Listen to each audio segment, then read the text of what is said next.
Back to live show. సాగునీటి ప్రాజెక్టులకు సంబంధించి మహారాష్ట్రతో తెలంగాణ ప్రభుత్వం ఇవాళ కీలక ఒప్పందం చేసుకోబోతోంది. గతంలో మార్చి 8 మహారాష్ట్రతో ఇంటర్ స్టేట్ బోర్డుకు సంబంధించి ఎంఓయూ కుదిరింది. ఇవాళ తుది అంకంగా చెప్పుకోవచ్చు. దీన్ని చారిత్రాత్మక ఒప్పందంగా తెలంగాణ ప్రభుత్వం చెప్తూ ఉంటే రాష్ట్రంలోని ప్రతిపక్ష పార్టీలు, ముఖ్యంగా కాంగ్రెస్ పార్టీ ఇది చారిత్రకంగా శాశ్వతమైన నష్టం, తెలంగాణ ప్రజల ప్రయోజనాలకి నష్టం చేకూర్చే, ద్రోహం చేసే కార్యక్రమం అని చెప్పి మరి వాళ్ళ నిరసన కార్యక్రమాలు కూడా తీసుకుంటున్నారు.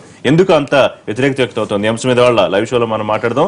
మనతో పాటు వాళ్ళ సిహెచ్ఎం కృష్ణారావు గారు, డెక్కన్ క్రానికల్ బ్యూరో చీఫ్, ప్రముఖ రాజకీయ సామాజిక విశ్లేషకులు. ఒంటేరు ప్రతాప్ రెడ్డి గారు, రాష్ట్ర టీడీపీ రైతు విభాగం అధ్యక్షులు జాయిన్ అవుతున్నారు.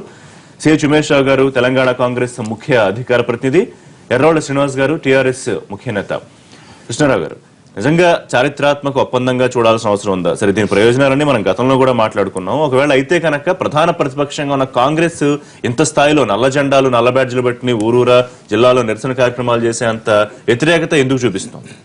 ఒకటేంటంటే ఇందులో వ్యతిరేకత కానీ ఈ ప్రభుత్వం వచ్చిన తర్వాత కుదుర్చుకుంటున్న ఒప్పందాల్లో కీలకమైనది ఏంటంటే ఈ ప్రాణహిత చేవెళ్ళ పథకం ఒకటే. ఈ ప్రభుత్వం రాకముందు, తెలంగాణ రాష్ట్రం ఏర్పడక ముందే కిరణ్ కుమార్ రెడ్డి గారి నాయకత్వంలో ఒక ఒప్పందం కుదుర్చుకున్నారు మహారాష్ట్రతో 2013లో. అప్పుడు ఈయన మన పృథ్వీరాజ్ చౌహాన్ ముఖ్యమంత్రిగా ఉన్నప్పుడు. అయితే అక్కడెక్కడ ఈ హైట్ల దగ్గర అది లేదు. ఈ 152 మీటర్లు తమ్మిడిహెట్టి దగ్గర కట్టాలి అనేది అది లేదు. ఇంటర్ బోర్డు ఏర్పాటు చేసుకోవాలన్న వరకే కుదిరింది. తర్వాత ఏంటంటే ఆంధ్రప్రదేశ్, అప్పుడు ఉమ్మడి ఆంధ్రప్రదేశ్ ప్రతిపాదన ఏంటంటే 152 మీటర్లకి పెట్టాలనేది. 152 మీటర్లు పెడితే మాకు మా భూభాగంలో 30 గ్రామాల్లో మునిగిపోతాయనే ఉద్దేశంతో వాళ్ళు వ్యతిరేకించారు. ఇది ఎవరు ఇప్పుడు కాదు, యాక్చువల్గా ఆనాడు అపోజిషన్ లీడరు, ఇవాళ ముఖ్యమంత్రిగా ఉన్న దేవేంద్ర ఫడ్నవీస్ కానీ, లేకపోతే ఆనాడు ముఖ్యమంత్రిగా ఉన్న పృథ్వీరాజ్ చౌహాన్ కిరణ్ కుమార్ రెడ్డి గారితో మీటింగ్ అయిన తర్వాత ఒక 5-6 నెలలకి మళ్ళీ లెటర్ కూడా రాశారు. మీరు మళ్ళీ అతిక్రమిస్తున్నట్టున్నారు, మేము 152కి ఒప్పుకోవడం లేదు, మీరు తగ్గించండి అనేది ఒకటి. మీరు డోంట్ ప్రొసీడ్ ఫర్దర్ అన్నట్టుగా వాళ్ళు ఇచ్చారు. సిడబ్ల్యూసి మీద అది ఒక ఎక్స్పెక్ట్ అయితే, రెండోదేమో సిడబ్ల్యూసి సెంట్రల్ వాటర్ కమిషన్కి అప్పుడు సబ్మిట్ చేసిన రిపోర్ట్లో ఈ నీటి లభ్యత అవన్నీ కూడా వచ్చాయి. అది అంత లేదు అని ముంపు గురించి కూడా ప్రస్తావించారు. So there is a dispute. ఇప్పుడు ఒకటి మనకి డిస్ప్యూట్ ఉంది అని అనుకున్న తర్వాత ఒప్పందాలంటూ ఏమీ లేకుండా కింద రాష్ట్రం ప్రొసీడ్ అయిపోతే అది డెఫినెట్గా వాళ్ళు అబ్జెక్ట్ చేస్తారు. అంతెందుకు మొన్న national water development agency meeting అయినప్పుడు కూడా ఈ శివరే అని ఒక ఆయన ఉన్నాడు, ఈయన ఇరిగేషన్ శాఖ సహాయ మంత్రి మహారాష్ట్ర ఆయన ఇది స్పష్టంగా చెప్పాడు. ఇది నాటి ఎజెండాలో లేకపోయినా కూడా I want to go on record, ఇది 152 కాదు 148 అయితేనే 4 మీటర్లు తగ్గిస్తామని ఒప్పుకుంటామని. ఇరిగేషన్ ప్రాజెక్ట్ ఎలా ఉంటాయంటే 1 మీటర్ తగ్గినా 2 మీటర్లు తగ్గినా మీకు చాలా తేడాలు వస్తాయి, ఇంపాక్ట్ వ్యవహారం. సరే, దాన్ని తగ్గించడానికి, దాన్ని నివారించడానికి ఇప్పుడు కొత్తగా కాళేశ్వరం వచ్చింది. కాళేశ్వరం అనేది మిడిగడ్డ ప్రాజెక్టు నియర్ కాళేశ్వరం అనేది ఇంతకుముందు ప్రాణహిత చేవెళ్ళ దాంట్లో లేదు. సో ఇప్పుడు ఈయన మేడిగడ్డ అనేది కొత్తగా పెట్టి అక్కడ నీళ్ళన్నీ వస్తాయి, ప్రాణహిత పైనుంచి వస్తుంది, ఇటువైపు గోదావరి ఉంటుంది, 2 సర్ప్లస్లు. ఇప్పుడు ఉదాహరణకి మొన్న ఎల్లంపల్లి పైన శ్రీరామ్ సాగర్ ఇంకా సర్ప్లస్ కాల, శ్రీరామ్ సాగర్ ప్రాజెక్టులో పూడుకుంది, అయినా కూడా 50-55 టీఎంసీలకి మించి నీళ్లు రాలేదు. వచ్చిందంతా కొంత ఈ కాకతీయ కెనాల్కి, బ్లడ్ ఫ్లో కెనాల్కి, లక్ష్మీ కెనాల్కి, సరస్వతి కెనాల్కి ఏదో అలా వదిలేదో అలా పెడుతున్నారు. బట్ దాని కింద ఉన్నటువంటి ఎల్లంపల్లి అది సర్ప్లస్ అయ్యింది. 20 టీఎంసీలు ఫస్ట్ టైము అది ప్రాజెక్ట్ నిర్మించిన తర్వాత 20 టీఎంసీలని నిల్వ చేయడం జరిగింది, అయినా కూడా సర్ప్లస్ వెళ్ళింది. ఇప్పుడు ఏమవుతుందంటే ఆ సర్ప్లస్ గోదావరి మీద ఉంది మనకి ఎల్లంపల్లి, ఆ సర్ప్లస్ వాటర్ కూడా ఇప్పుడు ఇక్కడికి వస్తుంది. అంటే మీకు గోదావరి ప్రాణహిత 2 కలిస్తే మేము ఇక్కడ కాళేశ్వరం దగ్గర ఒకటి, అంటే నియర్ కాళేశ్వరం మేడిగడ్డ ఆ బ్యారేజ్ కట్టుకుంటే అక్కడి నుంచి రోజుకు 1.5 నుంచి 2 టీఎంసీలు మనం లిఫ్ట్ చేసుకుని మళ్ళీ మన సాగర్లో వ్యవహారం ఇదంతా ఈ సిస్టంలో పడేసే కార్యక్రమం ఉంటుంది అనేది. సో ఈ దానికేమో అది 100 మీటర్స్ పెట్టారు, అది ఇదేమో 148. ఇంకా మిగతాది చెనక్కాయ కొరట అనేది ఒక చిన్న వ్యవహారం, అది వాళ్ళ 51,000 అంటారు, అంత కూడా కాంటెంప్లేట్ అవ్వదు అది. బట్ ఈ రెండే మెయిన్. దీని మీద కానీ వాళ్ళు సంతకాలు పెట్టి ఎస్ ఓకే మీరు గో హెడ్ అని అంటే మంచి కింద లెక్కది. ప్రభుత్వం కాదు, ఎవరైనా అది కాదండి. ఇప్పుడు డిస్ప్యూట్ గొడవ పెట్టవలసింది ఎవరు? మిగతా రాష్ట్రాల్లో ఎవరు పెట్టరు కదా. ఎగువనున్నవాడు పెడతాడు, ఆ ఎగువనున్నవాడు ఓకే బాబు మాకు అభ్యంతరం లేదు, మీ ఇది పద్ధతిలో పోతాను అని అంటే మంచిదే కదా. ఒప్పందం కుదుర్చుకోవాలని ఇతర రాష్ట్రాలతోనూ ఇతర పక్కన ఉన్నటువంటి పొరుగు వాటితో మీరు స్నేహ సంబంధాలు ఉండకూడదు, కుట్టుకు చావాలనేది ఎవరు చెప్పరు కదా. ఇప్పుడు ఇంత పోలవరం ఉంది ఆంధ్రప్రదేశ్కి సంబంధించి, ఇవాళకి ఒరిస్సా అబ్జెక్ట్ చేస్తుంది, ఛత్తీస్గఢ్ అబ్జెక్ట్ చేస్తుంది. వాళ్ళు ఇంత చేస్తే ముంపు ఉండదు, ఏం ఉండదు అని మనం చెప్తున్నాం. లేదు నథింగ్ డూయింగ్ అని వాళ్ళు అంటున్నారు. నిన్న కూడా సుప్రీంకోర్టులో మళ్ళీ కేసు వేశారు. ఈ డిస్ప్యూట్ లేకుండా ఉంటే ఇప్పుడు ఉదాహరణ తెలుగుగా అప్పుడు రామారావు గారి టైంలో మొదలు పెట్టినప్పుడు స్వయంగా ఇందిరాగాంధీ వచ్చి అప్పుడు ప్రైమ్ మినిస్టర్ వచ్చి చెన్నైలో 30 కోట్లు డబ్బులు అందజేసి తమిళనాడు వాటా తీసుకొచ్చి ఆంధ్రప్రదేశ్కి ఇచ్చి ఎన్టీ రామారావు గారికి అంతా చేస్తే ఆవిడ అలా వెళ్ళగానే మళ్ళీ డిస్ప్యూట్లు మొదలయ్యాయి. కర్ణాటక మహారాష్ట్ర పోతే objected, how can you build అది ఇది అని. దాన్ని అటు ఇటు చేసి సర్ప్లస్ వాటర్ మిగతాది ఏదో సేవ్ చేసామని అది ఇది పెట్టి అకౌంట్ చూపించి దాన్ని క్లియరెన్స్ తెచ్చుకోవడం జరిగింది. సో దాని డిస్ప్యూట్ ఎన్నేళ్ళు, ఆయనము 1983లో ఆయన బండ శంకుస్థాపన చేసింది. బట్ ఎన్నేళ్ళు అయింది ఇప్పటికి, మోర్ దాన్ 30 years ఇప్పుడు అవుతోంది అది. సో ఈ డిస్ప్యూట్లే లేకుండా ఇది ఒప్పుకుంటామంటే ఓకే, ఇది దాన్ని మరీ కొట్టాదులు మారేసి స్వాగతించాలి. మరి కాంగ్రెస్ పార్టీ చెప్తున్నట్టు తెలంగాణ ప్రజలకు శాశ్వత కాంగ్రెస్ పార్టీ చెప్పేది ఏంటంటే ఇప్పుడు 148 అనేది కన్ఫర్మ్ అయిపోయింది. అవును, అందరికీ అఫిషియల్ గా తెలిసిపోయింది. నువ్వు 152 ఉంటే ఇంత బాగుండేది అంత బాగుండేది, చాలా వరకు గ్రావిటీ వచ్చి 40-50 వాళ్ళు చెప్పేది 40 లక్షల 40 లక్షలు మొత్తం తెలంగాణ అంతా కలిపితే కూడా అదంతా బోగస్. అయితే మీరు చెప్పినట్టుగా వాళ్ళు అలా భావిస్తున్నట్టయితే అది బోగస్ కన్నా 40 లక్షలు మొత్తం తెలంగాణలో ఆయకట్టే లేదు. 152 మీటర్ల గ్రావిటీ ద్వారా 40 లక్షల ఎకరాలు సాగునీరని నిన్న పిసిసి ఉత్తమం. ఎవరండి ఆయన ఉత్తమం అయితే నిజంగా ఆయన అలా అని ఉండడని నేను అనుకుంటున్నా. అనుంటే మాత్రం ఆయనకు అవగాహన లేదని. అసలు మొత్తం ప్రాజెక్టే 16 లక్షలు కదా, 40 లక్షలు గ్రావిటీ 16 లక్షలు 16.60 లక్షల ఎకరాలు ప్రాణహిత చేయవల్ల అందులో భాగమే కదా తమిళహెట్టిది. అలాంటిది మీరు 40 లక్షలు 50 లక్షలు ఒక గ్రావిటీ ద్వారానా?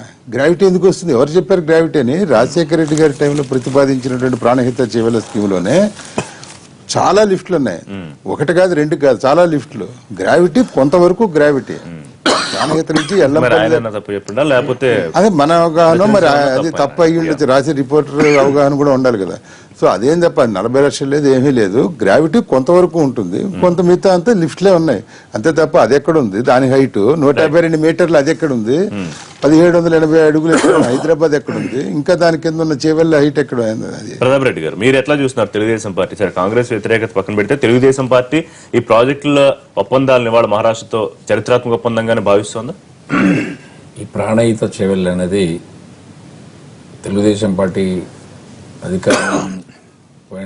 అధికారంలో ఉన్నప్పుడే ప్లాన్ చేసుకున్నాం. తర్వాత దేవేందర్ గౌడ్ గారు ప్రాణహిత నుండి చేవెళ్ళ వరకు పాదయాత్ర కూడా చేపట్టినటువంటి సందర్భం.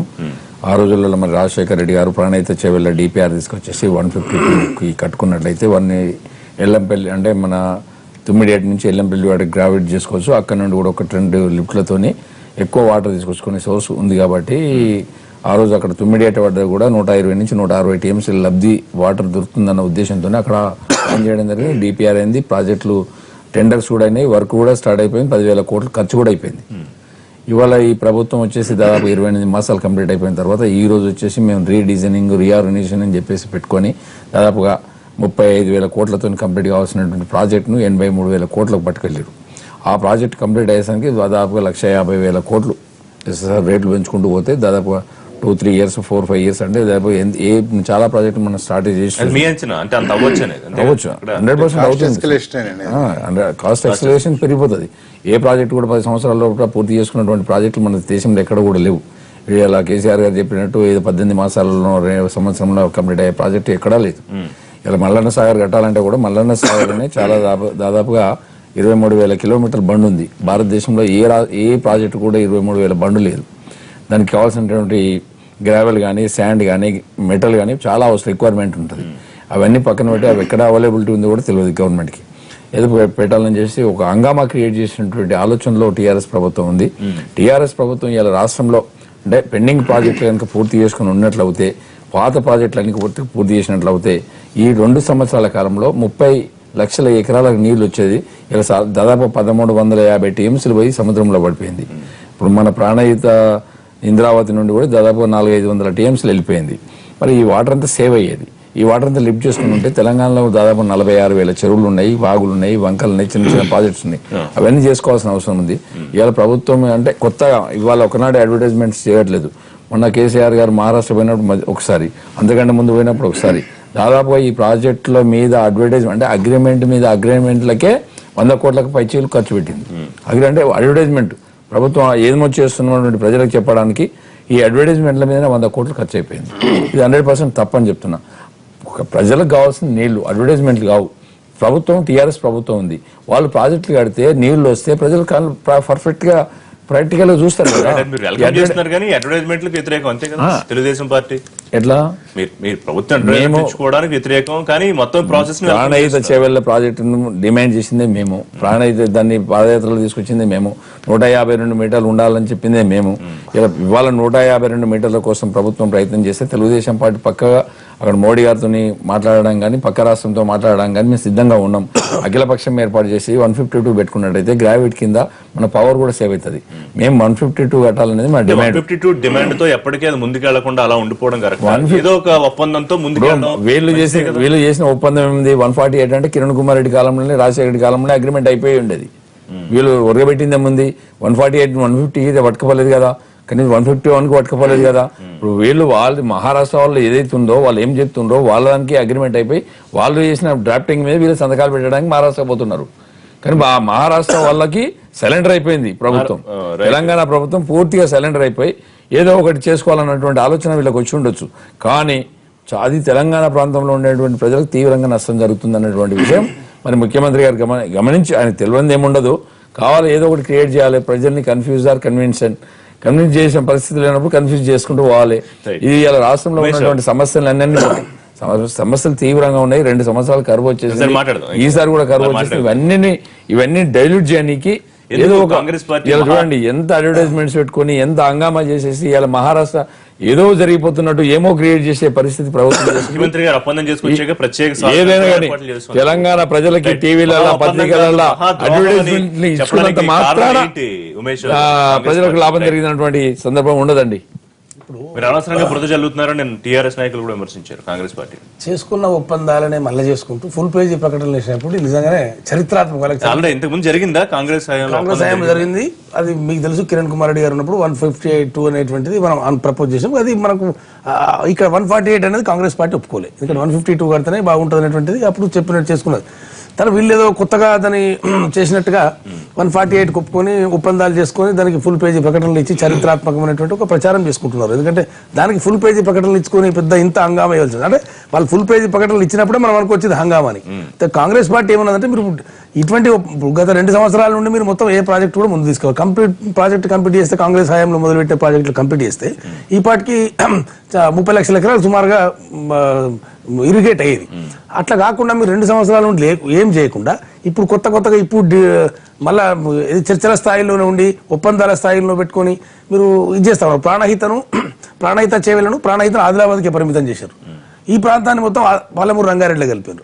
ఇక్కడ కాంట్రవర్సీ, అక్కడ ఒక కాంట్రవర్సీ. అంటే మొత్తం 2 సంవత్సరాల పైచిలుకు కాలాన్ని వృధా చేసినారు.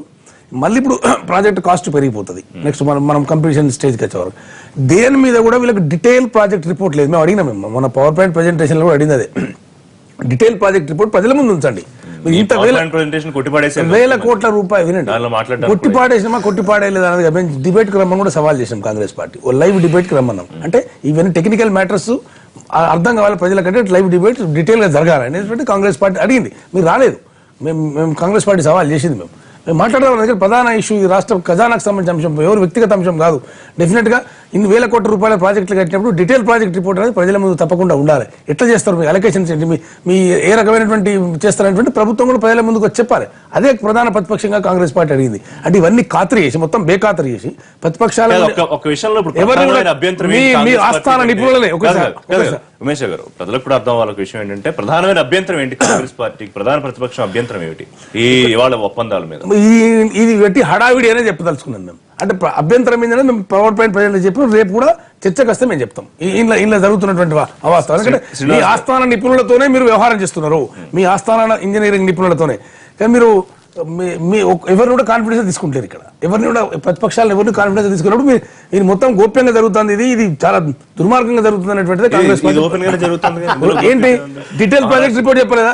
DPR ఒకటి గోప్యం. DPR డెఫినెట్ ₹1,000 కోట్ల DPR ఇవ్వాల్సిన అవసరం లేదు, మీకు ఒప్పందాలు చెప్పదలుచుకోవాలి. ఓపెన్ గా జరుగుతుంది. నేను ఒకటి అడుగుతాను, మిమ్మల్ని అడుగుతాను, డీటెయిల్ ప్రాజెక్ట్ రిపోర్ట్ అక్కర్లేదంటారా? ఇంత ₹1,000 కోట్ల వ్యవహారానికి అక్కర్లేదని మీరు అక్కర్లేదని మేము కూడా ఓకే అంటాం. శ్రీనివాస్ గారు మేము కాంగ్రెస్ పార్టీ అడుగుతున్నది డిపిఆర్ కదా, మళ్ళీ చేసుకుంటూ డిపిఆర్ లేకుండా ప్రజలకు వివరణ లేకుండా ₹1,000 కోట్ల ఖజానా ఎట్లా శ్రీనివాస్ గారు, మాత్రమే ఇంత హడావుడి, ప్రాజెక్ట్ కట్టిందే మేమండి, ప్రాజెక్టులు ఒక్కసారి ప్రాజెక్ట్ కట్టిందే మేము కాంగ్రెస్ పార్టీకి, వీళ్ళు ప్రాజెక్ట్ కట్టింది ఎక్కడ, కాలువలు దవ్వింది ఎక్కడ, Right. ఇంకా కూడా పేపర్ల మీద ఆన్ పేపరే ఉంది, 2.5 సంవత్సరాలు అయింది. మేము కట్టిన ప్రాజెక్టులు కంప్లీట్ చేస్తే 20 లక్షల ఎకరాలు ఇప్పటికి ఇరిగేట్ అయ్యేది అనేది మా ప్రధానమైనటువంటి బాధ మాది. శ్రీనివాస్ గారు ఇప్పుడు కాంగ్రెస్ పార్టీ 2014 వరకు చివరి వరకు రాష్ట్రంలో, కర్ణాటకలో, కేంద్రంలో మూడు ప్రాంతాలల్లో మీ కాంగ్రెస్ పార్టీ అధికారంలో ఉన్నది.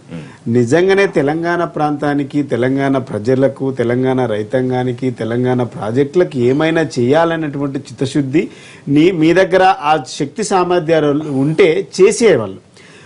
ఇప్పుడు రాష్ట్రాల అంతర్గత ఈ జల వివాదాలు ఎక్కడైతే ఉన్నాయో వాటిని ఒప్పందం చేసుకోవడానికి, అంగీకరించుకోవడానికి, పరిష్కారం చేసుకోవడానికి 1975లో అంగీకారం జరిగింది.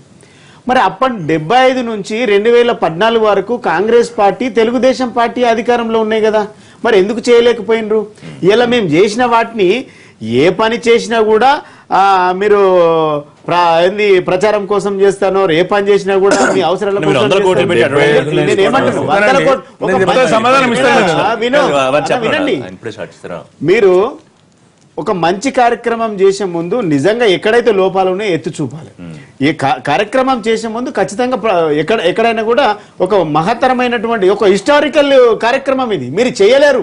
మీరు 60 సంవత్సరాలు అధికారంలో ఉండి కూడా కాంగ్రెస్ పార్టీ, తెలుగుదేశం పార్టీ తెలంగాణ ప్రాజెక్టులను, తెలంగాణ రైతాంగాన్ని, ఈ రావాల్సినటువంటి నీళ్లను మొత్తాన్ని కూడా వదిలి, మీరు ఈ సమస్యలను వదిలి మీ వ్యక్తిగత అవసరాల కోసం పనిచేసినటువంటి పార్టీలు కాంగ్రెస్, తెలుగుదేశం పార్టీలు. ఇలా చెరువుల గురించి మీరు ఇలా వృధాగా నీళ్లు పోతున్నాయని ఇలా మా ప్రతాప్ రెడ్డి గారు కొత్తగా మాట్లాడుతున్నారు. చంద్రబాబు నాయుడుకి తెలియదా? 1000 టీఎంసీలు సముద్రంలో కలుస్తున్నాయి, బంగాళాఖాతంలో కలుస్తున్నాయి. చంద్రబాబు నాయుడు గారికి, రాజశేఖర రెడ్డి గారికి, కిరణ్ కుమార్ రెడ్డి గారికి, మన ఎవరు రోషే గారికి ఎందుకు తెలియలేదు? ఎందుకు మాట్లాడలేదు? 1000 టీఎంసీలు సముద్రంలో కలుస్తున్నాయని చెప్పేసి ఇలా కేసీఆర్ గారు మాట్లాడిన వరకు మీ పార్టీలో మీ నాయకులకు సోయలేదు. వినండి, ప్రతి ఏటా 4500 టీఎంసీలు బంగాళాఖాతంలో మరి ఎందుకు లేదు ఆ సోయి? నేను మాట్లాడండి. మొదలు పెట్టింది మేమండి, మా ప్రాజెక్ట్ కంప్లీట్ ప్రతాప్ రెడ్డి గారు వినండి, బైసా వినండి. నేను మాట్లాడినప్పుడు మీరు మాట్లాడండి, మీరు మాట్లాడినప్పుడు మేము నిజాలు చెప్పినాం, మీరు నిజాలు చెప్పినప్పుడు నేను నిజాలు చెప్పేటి వినాలి. మీ అబద్ధాలని ప్రూవ్ చేస్తున్నప్పుడు నమ్మాలి. మరి మేము నిజాలు చెప్పినాము. నేనేమంటున్నా, మీ అబద్ధాలని ప్రూవ్ చేస్తున్నా అంటున్నా. మాట్లాడాల్సి వస్తుంది. నేనేమంటున్నా, మీ అబద్ధాలను, మీరు ద్వంద్వ వైఖరి విధానాలు నేను చెప్తున్నా. మీరు వీలైతే మీరు మళ్ళీ సంజయించుకోండి. ఉమేష్ గారు కాంగ్రెస్ పార్టీ మొదలుపెట్టిన కంప్లీట్ చేయమంటే 90% పూర్తయిన ప్రాజెక్ట్ కంప్లీట్ చేయని చేత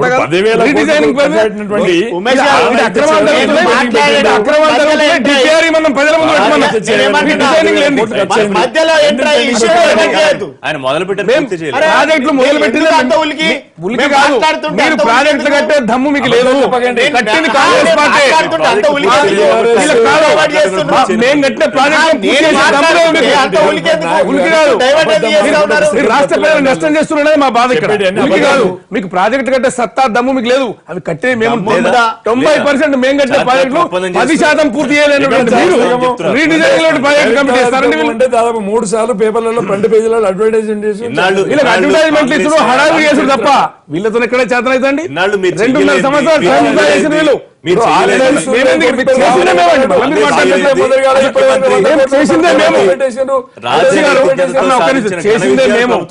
చేసిందే మేము, వీళ్ళు చేసింది ఏమి లేదు. ఇక్కడ మొత్తం ఉన్న మొదలుపెట్టే ప్రాజెక్టులు మేమే, వరదకాలం ఇచ్చింది మేమే, అవన్నీ కార్యక్రమాలు చేసింది మేము, వృధాగా నీళ్లు పోతున్నాయి మేమే. దాన్ని కంప్లీట్ చేయలేకపోయారు.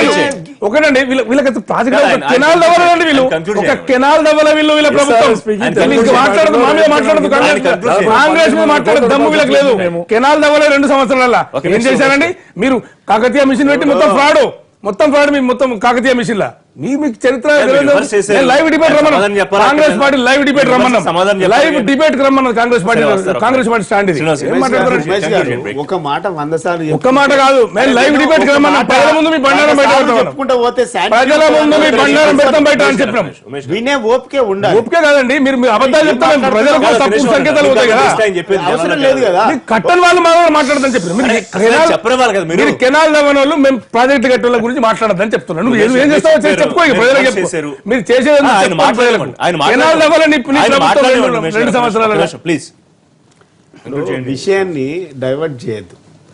Divert ఎందుకు? అరే విను విషయాన్ని వినాలి, సమయస్ఫూర్తి ఉండాలి. అవన్నీ ఎందుకు మీరు చెప్పేదే చెప్పాలి సమయస్ఫూర్తి మాట్లాడకపోతే మీరు చెప్పనివ్వట్లేదు ఆయన అసలు మాట్లాడట్లేదు. మీరు ఇద్దరు కలిసి ఓడుతా ఉంటే నేనేం మాట్లాడతాను? నేను నాకు ఏది పడతా? నేను అట్లా మాట్లాడకూడదు. మరి అంతే మరి మాట్లాడడం మధ్యలో కాదు. involve అవ్వడం మీరు కరెక్ట్ కాదు కదా.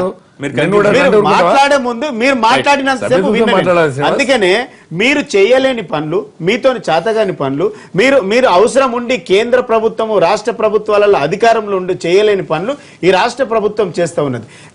మేము 2 సంవత్సరాలల్లో మీరు చేయలేనన్ని పనులు మేము చేయడానికి సిద్ధం చేసినాం. ఇలా మీతోని వీలు కానన్ని పనులు కూడా మేము చేస్తా ఉన్నాం. Right. సో మేము చేయడానికి సిద్ధంగా ఉన్నాం. మీరు అధికారంలో ఉండి జల వివాదాల్లో ఉన్నటువంటి సమస్యలను పరిష్కరించడంలో కాంగ్రెస్ పార్టీ, తెలుగుదేశం పార్టీ వీళ్ళు చేస్తున్న పని ఏంటి విఫలమైంది. చెప్పండి. కంటిన్యూ చేద్దాం అండి. విఫలమైన ఐశ్వర్య ఇలా మేము break చేస్తున్న తీసుకుందాం. ప్రజలు break హర్షిస్తా తర్వాత ఉన్నారు. కొనసాగిద్దాం. Stay tuned.